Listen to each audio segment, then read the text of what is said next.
What's going on, everybody? It's Rodrigo here with Asheville Real Estate News. Switching things up a little bit out of our norm this week, as you've noticed, or maybe you haven't noticed, but the kind of July we're trying to focus on, you could call it personal responsibility, personal growth, and just taking ownership of that. And today we're talking on the concept of giving and how to really engage and be part of community growth, giving back, and how to have intentional how to be intentional with how you give back and how you can give. So I know it's a little redundant. Apologize for that. If giving isn't your thing, kind of skip over this. Tune in next week. But if you've ever been curious or you really want to know how to get plugged in and how to kind of get your hands dirty, I think this is a great episode.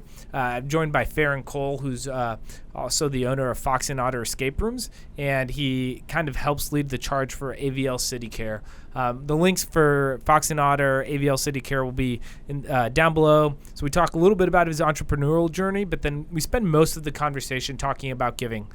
So as always, please share. Let us know what you think. If you enjoyed this episode, let us know. We might do kind of some more of these in the future. But as always, thanks so much for tuning in, and we'll catch you on the next one. Take care.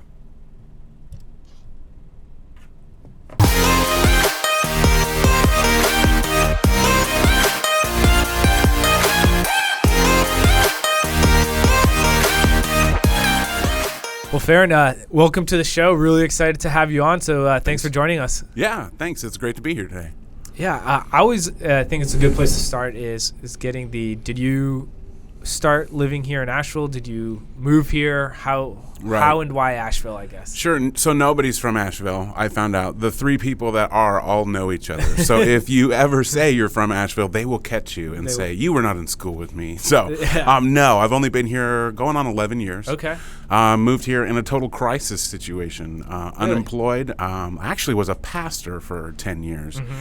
And totally failed out of that. And so when you have a family and you fail out of a career, sometimes you have to go home at like age 30, which is super embarrassing. But we lived with my parents for they moved here 10 years prior to that. So so they had a home with a basement, and we did the typical, hey, we'll move in for 3 months and get a job, and then 3 years later we moved out. So, but we did have jobs then. So. Yeah, longest 3 months ever, right? Exactly.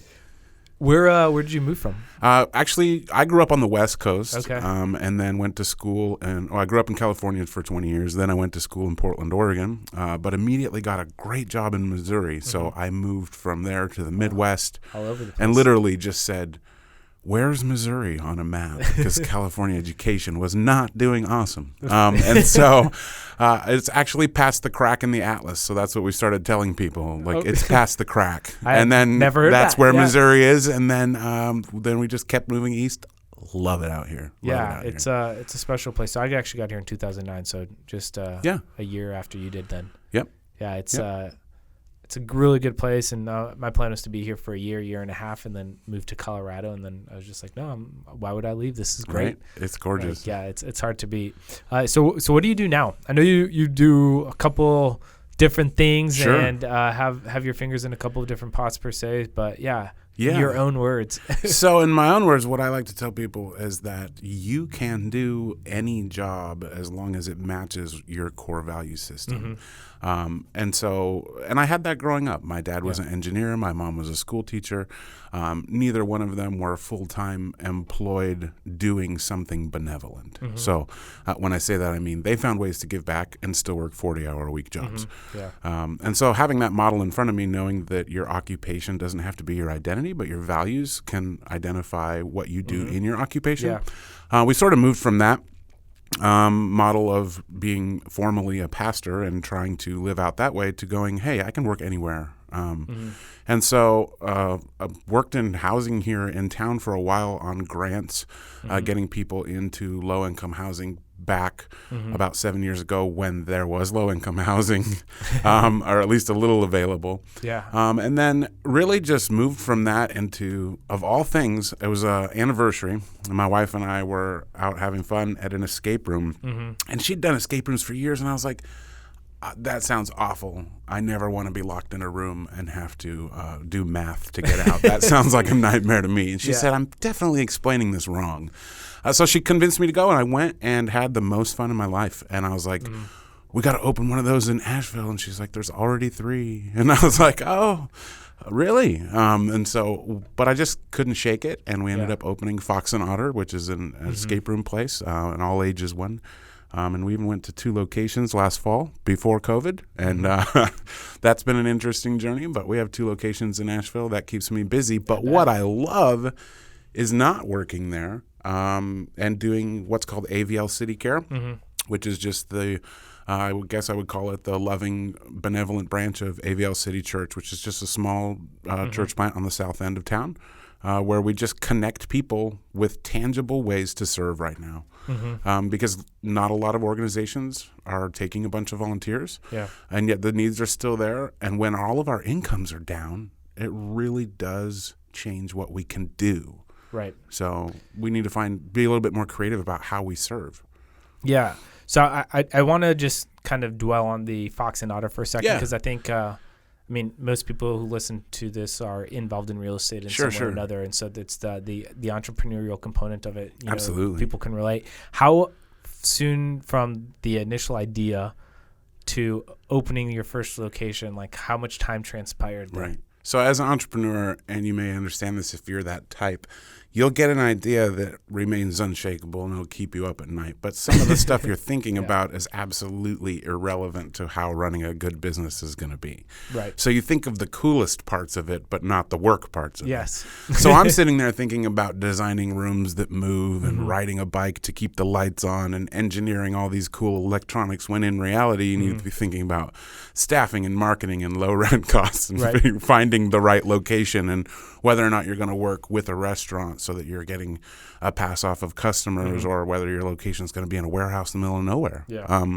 And so for me, literally the drive home from Chattanooga, where we enjoyed a game, my first escape room game, was a good 5-hour drive. And the funniest thing is you're sitting there thinking about names. You're thinking about what you're going to name it, as though that's relevant, right? To running a business or trying to figure out how to make it. You think of all these crazy things that are so much fun and have very little to do with making any money. I found your name to be super interesting on that note. So I'm going to read something. I think it was either in an article or on your website, but you said, "We believe everyone solves problems either like a fox or like an otter. The fox is intellect-based, plan-making, an administrator type, big picture-oriented, and see how all the pieces fit together. And otters tend to solve problems with their hands, working through situations with trial and error, and bounce off obstacles and difficulties, pressing forward with creative solutions. Takes both approaches to be successful at cooperative problem solving." So I found that to be a really not only insightful, but like very intentional approach. And I was just wondering, that seems like a little bit more than just like that name sounds good and the URL is available, let's go with that. Exactly. So it's really funny how that came about, because I guess I would say so when you start a business and you know nothing about business, you're not thinking of SEO and great names and how to get rankings organically on Google and how to get your search results in. And so picking the name Fox-N-Otter, literally with the letter N between, is a terrible SEO idea. Yes. Genuinely. In the beginning, we got more calls from the nature center people that were trying to find real otters in town, not making this up. And they were like, "Oh, what are you doing?" And we're like, "Running escape rooms." And they're like, "Seriously? What's that? Up with the name?" Yeah. And so it really is a bad idea for marketing to be super creative on your name. But what we realized was I married my opposite. And so my wife is a total fox, meaning she thinks everything through. So I have these amazing, hilarious, outrageous, dreamy ideas. And she is like a manager, accountant, thinker. Okay, well, how do I ground your idea and give it roots? Because I'm all about the fruit and the leaves. And she's like, "You've got to grow a tree. You can't just have fruit. It doesn't just happen that way. You have to plant a garden and let it grow." And she's always handled our finances in the house, and that's for a very good reason, because I would literally be like, "Yeah, but look at these. Look what I got." And look she'd how pretty be like, this is. "Exactly." We're polar opposites. And so I am a very hands-on learner, so I will learn 400 wrong ways to do something before I discover the right way. And to me, that's a valuable process. Yeah. And she is a thoughtful person who normally thinks it through and is right on the first time. It takes her a little bit of extra time to get the answer, but she's actually accurate, way more accurate than I am, and is an excellent planner. Right. And so what happens is we realized most couples are like that, and even couple friendships where you've got somebody, you're attracted to your opposite because they're doing something you are not. Right. And so what ends up happening is we host these groups, and we get a lot of husband and wife teams or group dates, and the laughs just start rolling because most of the time one person in the relationship is going to play their game with their hands crossed, unfolded across their chest, because they're thinking, and their energy is taking place in their mind. And the other guy, who's like me, is crawling around on the ground just finding items, going, look what I found. I have no idea what it is. But I found it. But I found it, and that's got to mean something. And so my wife is one of those people that just helps put it all together, and so she's definitely it takes both for sure. And I'm sure most entrepreneurs are like, hey, you either have a really well-rounded skill set or you're really leaning one way towards creative. Did you anticipate for it to? I read that you guys have ended up doing a lot of like corporate team building. Was that intentional, or was that kind of just like a side effect of the way you structured it? And you're like, wow, like we actually fit this really well, and like let's do a little bit more of it. I'm not gonna lie, it was probably my wife's plan all along. But in my mind, I was like, hey, I want to build something super scary. Yeah. Look at what I can think of. It's terrifying, and people are like, that's too terrifying. Yeah. And I had daughters who were 10 and 13 at the time, 10 and 12, and so I would say, hey, this is what I'm thinking. What if you started out this game handcuffed to a furnace and there's fire on the other side? And they're like, that's already our nightmare. We don't want to play that. And I was like, oh, okay, that makes sense. Tone it down. Yeah. Right? And so my wife was like, look, if you don't make this accessible to the general public, we're never going to have anybody play it. And so her idea was just make it family friendly. And then to me, I was like, oh, that means when a dad hears family friendly, that means this is going to be lame and you're going to suffer through it for your kids. And so my job was literally to make it not lame. And so I add risk elements and thrill elements and work on soundtrack design and puzzle design. But it ended up attracting corporate players from Google and Thermo Fisher and other larger agencies around. That's awesome. And that's been a blast because we're the only place that really allows managers or parents to watch from outside the room. Yeah, I read that. So you can get your teams in the room and you can assess them live with us. And because we've seen that game played hundreds of times, we can tell you by observational psychology what's happening in the process and what's going to happen next, and watch what this guy does over here because he's dominant. And so there's a lot of really neat office psychology that is cool. I feel like we could have a very in-depth conversation just on that. But it's funny. It is funny. I will move on to kind of the purpose of where we're talking today, which is AVL City Care. I thought it'd be helpful to have a little bit of a backdrop on what your bread and butter is, which is Fox-N-Otter, and curious to know, when did AVL City Care take off? And from what I could tell, it seems like you're kind of one of the brainchilds of it. Maybe there's other people involved too, but it seems like you're the face of it. And just talk about the creation process and the why behind it. Right. So we were involved in a church locally for almost 10 years and enjoyed it there. And then we found a smaller church where we were needed on the south end of town.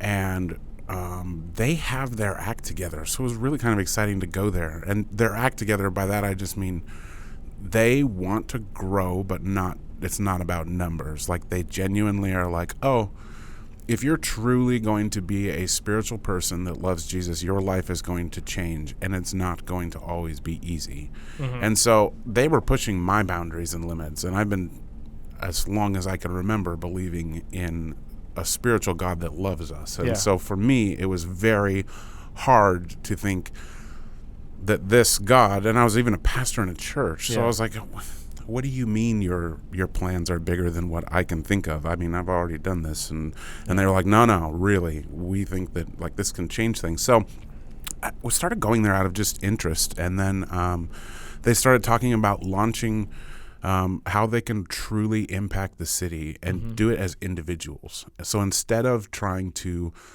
do it with a corporate name or get your church name out there, what if we could empower people to go out and serve and plug them in different places? So instead of creating your own nonprofit, what if you just used your nonprofit church status to fill in the gaps and direct people to all the effective nonprofits that are already around? Right. I mean, we don't need another Manna Food Bank. Manna Food Bank works with so many awesome food distribution points. So let's get them the people they need.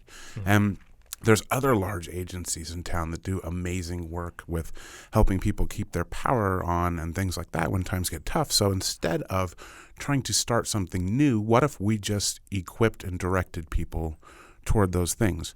And actually, the pastor, Sergio, was the guy that just had the idea. And he said, well, this is a super weird season, so we can't just get volunteers to locations, because most places really are saying, please don't bring people right now. We're trying to figure out how to navigate this without getting our volunteer base, who tends to be retired, and sick. for perspective, this is we're filming this July 7th right now. So And the C-19 stuff, all agencies just want to be cautious. And if your volunteering base is retired, they're a little bit more vulnerable according to the science that's out there. So we don't want to end up being more trouble. So we've tried to find ways that are truly tangible. So instead of saying, why don't you give us $100 and we will go help somebody, or instead of saying, why don't you show up here for an 8-hour shift or a 4-hour shift, what if the next time you were out at the store and you were already in that aisle buying paper towels, you picked up a stack of paper plates for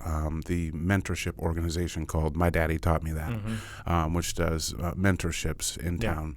And what if instead of giving from your bank account, you gave from your abundance, and you had an extra bag of dried beans or peas at home, and we could get that to a local crisis center to help with the needs. So by making the access a little bit more approachable, and then by just providing a drop-off point and then having a team that will deliver it, it really kind of changed the giving game from this isn't accessible, I can't do that, or I can't afford that, to yeah, my kids do have a new swimsuit from last year, and the YMCA needs swimsuits for their swim classes that they offer for free. Right.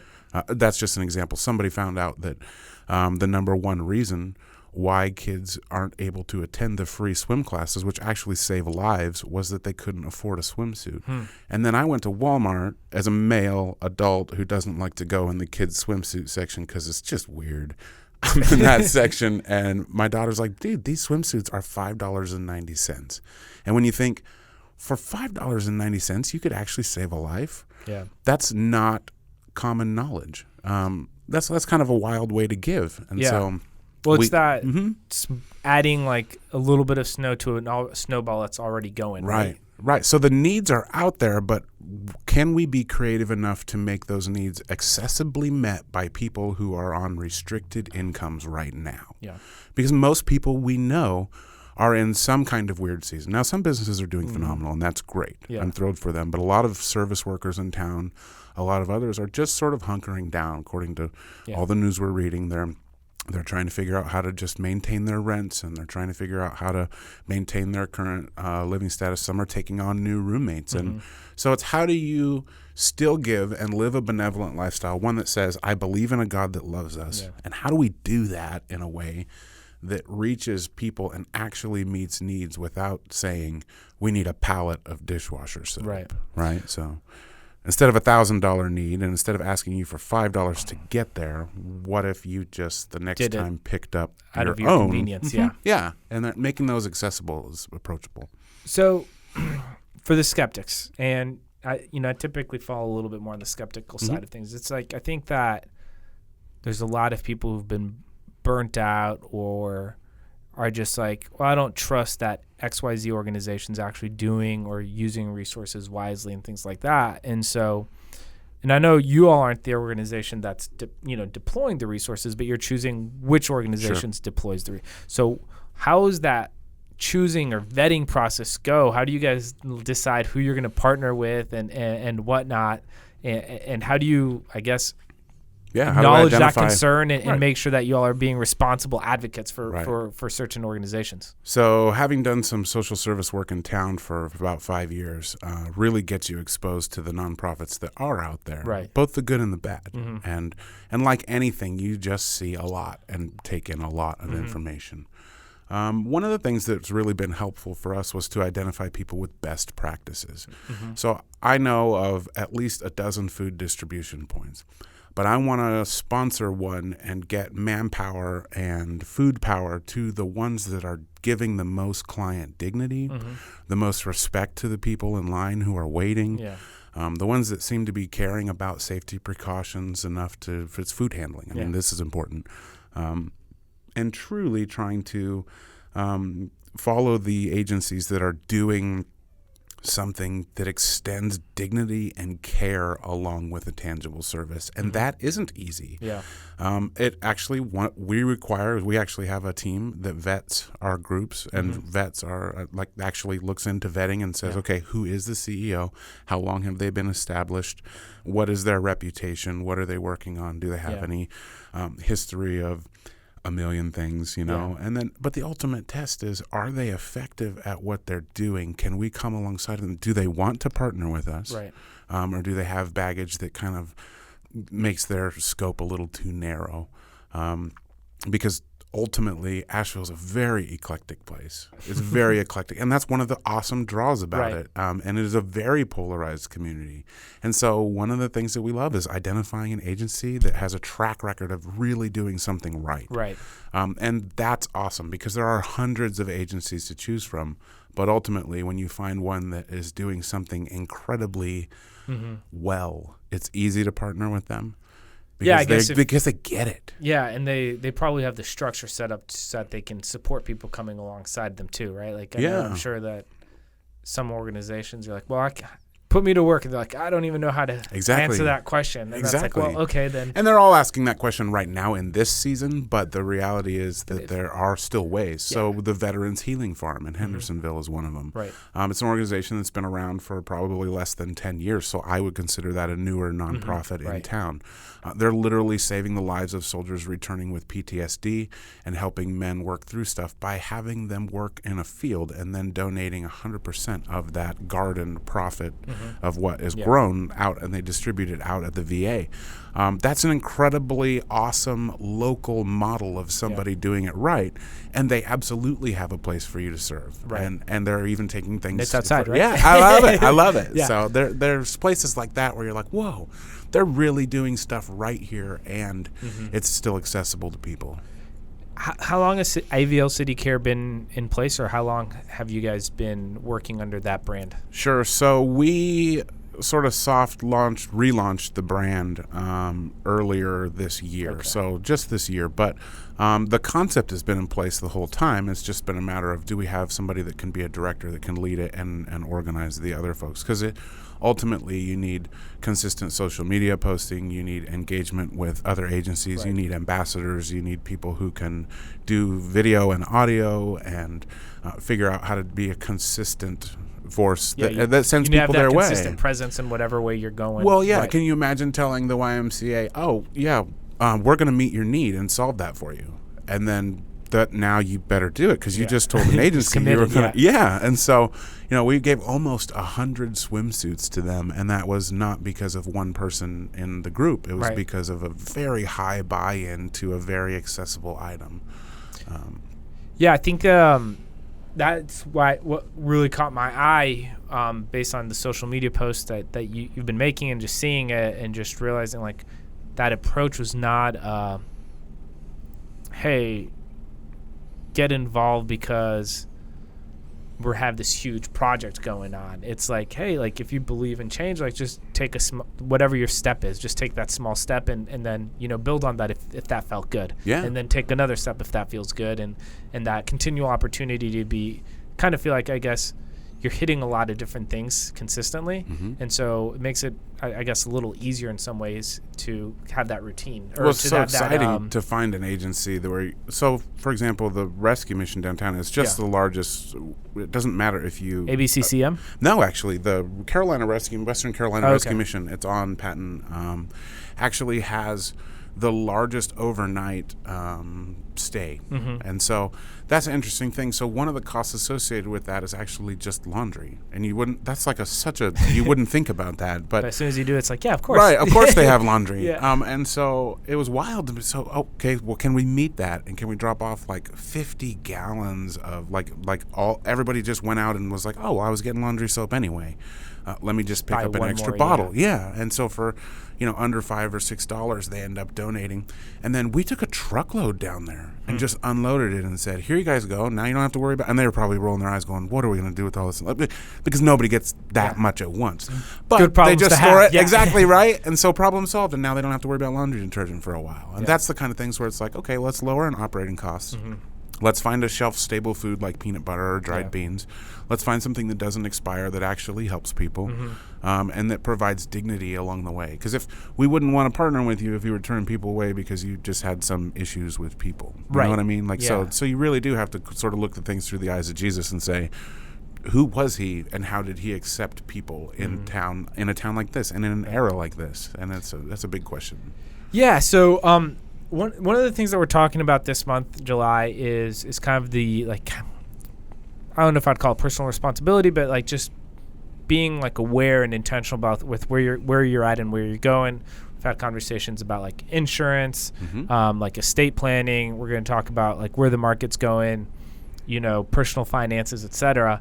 And I thought that it'd be important to talk about the concept of, call it giving or community involvement, however you want to structure it. And I guess I'd be curious to hear, just your thoughts on whether that's something that's an essential thing of life, or is it something that you kind of you have to build up to and then you can be part of it? I think it's both. I don't know if you can separate the physical from the spiritual side. So I think everybody is destined and created intentionally by a creator. And if you hold that view that there is this higher power that created you with intention, then there's that element of design, and that means you were designed for something. So for me, I always lay the spiritual on top of the physical.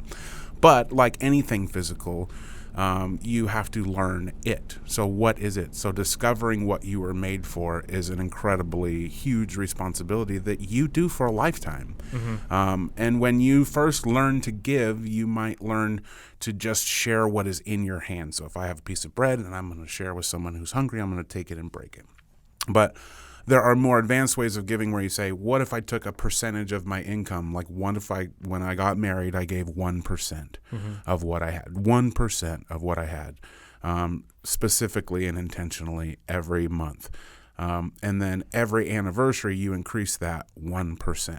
And so that's a way that I know some people who have been married for 25 years and are now living off of 75% of their income, because they were intentional about it, and they didn't miss all of that because they only did it in steps. Over 25 years, they lost 1%, and they have adjusted and been just fine. That's an incredibly awesome model. Yeah. It happens. I think that one of the things that, I know personally and maybe other people can relate is just sometimes it feels overwhelming in the sense you're like, well, is this even making a difference? Because sometimes starting, at 1%, it feels small. And I guess obviously you believe it's important because of what you do and everything you've shared, but what do you say, or what's the response of like, hey, like just start with what you have and like that's, it's worth it even though if you might not even see it for 25 years. Sure. And this is an awesome question because I think you should be giving to the things that you're passionate about. Yeah. If you are designed on purpose, then you're going to have a spiritual, and I would even say an emotional connection to something that matters. And so you might want to give towards something that is anti-drug or anti-alcohol or teen mentorship, or you might want to give toward, I found out there's an agency in town that provides cars for single moms to be able to get to work and doctor's appointments and things like that. And you can literally sponsor someone's tires. Right. That's so cool because you can help somebody, and maybe you were in that point in life. Yeah. And so maybe you only have $5 or $10. Find something that you genuinely can connect with and go, I know people that have PTSD, or I suffer with anxiety or depression, and then find an agency that works along those things, or breast cancer research or helping with chemo bills or something like that. There's so many awesome organizations. Find something that you actually resonate with in your spirit, and then that $5 is actually giving a piece of your heart, and you're all of a sudden connected to the outcome of it, and it becomes relational because you know that your $5 went to help someone or even keep the lights on or something that you resonate with. So, what would be a good question or a good series of questions somebody should ask themselves if they're considering giving time or money to an organization, so that it's not something that they walk away feeling burned from afterwards, being like, man, I can't believe they just took my money and, ran, or like, really, that's what, just make sure that they feel validated in what happened, and not be, so many people have that experience of giving money to a cause or an organization that's misused afterwards. So how do you protect from that? A couple of things. First of all, I'm a huge advocate of changing up your giving. So if you've been giving to the same place for 10 years, I'm not against that, but I love re-looking at it. Examine traditions. I don't care what they are. Any tradition, examine it, whether it's your spiritual traditions or how you grew up or habits you have. So always examine what you're doing. And that's the same thing if you're an entrepreneur, right? What worked yesterday may not be working today. And that your success before may actually be hindering you from what your next big breakthrough is. And so that tends to be the same way with giving in organizations. They call it ministry creep or wander, or where we used to be about this, but now we're also including these 5 other things, and now we're not effective at anything. And that happens all the time to agencies, businesses. And so the same thing I tell people with their money and their time. Evaluate who you give it to, and not whether they're worthy, because everybody's going to fail you at some point. The reality is are they still committed to what your heart is committed to? And for me, that means doing more than just checking online on a website and finding out they're really awesome, well-worded statements. Give them a call. Who answers the phone? Are they awful to you? Because if they are, maybe you should be answering the phone for them. Maybe that's where you should spend your time. And truly, I believe that by discovering a little bit more about the agencies we give to. So call them and find out, how can I serve? How can I do this? And then visit. And I say try them out even. I say go and check and see if it's any good. And then find the people that have actually been serving there for years and years, because they will. They'll totally dish you the dirt, right? And so, but that is a reality is you want to find a place truly with low administrative costs. If I'm running a nonprofit and I'm using 30% to pay my salary, that's abysmal. Don't do that. Don't give there. Find one that's doing it at a reasonable rate. And right now, if you can do it for between 3 and 9%, you're probably in the top 5% of nonprofits in the United States. And like AVL City Care, for example, we use 100% of the money because we don't need anything internally. So that's all. I volunteer there. I don't take a salary. So when I can say, hey, if you want to give here, we're 100%. And so we're just going to take what you give and give it directly to what we're trying to meet that time. Yeah, no, that's really good points to dwell on.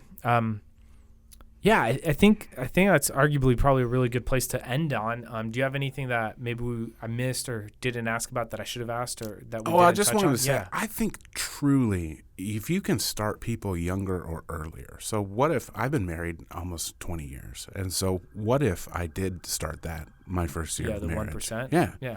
Like, it's really hard right now for me to switch to 20%. It would be 0 to 20 is it would a be. big jump. I'm just being honest, and so I think that's I'm not saying it's unreasonable. I'm saying that would be really hard. But so the earlier you start does matter. And it's an attitude thing, because if you don't want to do it, you're not going to do it. If you're not going to commit to it, you're not going to do it. And so the reality is, what if we started teaching our kids younger? I'm a dad, and so that matters to me. And so what if we shape their worldviews by, instead of being what can we get, but what can we give? What percentage can we live without? If we can start those conversations early, we can at least begin to lay the mental framework for following through. And so I just wanted to challenge anybody that's listening, watching, to just kind of take it and say, okay, so where am I? What am I doing? And then make an intentional step toward giving your time, energy, and resources, and fiscal resources in a way that actually works and is progressive, meaning you're doing that now, but we plan for everything else in life, but we don't really plan to increase our giving. And so I'd say if you're just intentional about that, how can you not be successful at giving if you actually are planning if you focus on it? Yeah. Yeah, I think that makes sense. If you don't pay attention to it, it's not going to happen just on its own. Well, and I was asked this question and I never came to the answer. Yeah. Would it be better to give $1 million today or $10 million in 5 years, knowing that you may never get $10 million in 5 years? So, well, then it'd have to be today. I don't know, because what if there's a really good chance you could get to 10 million in 5 years? The realist in you says, no, you should do it today. But most of us, I think. Well, I think that's interesting.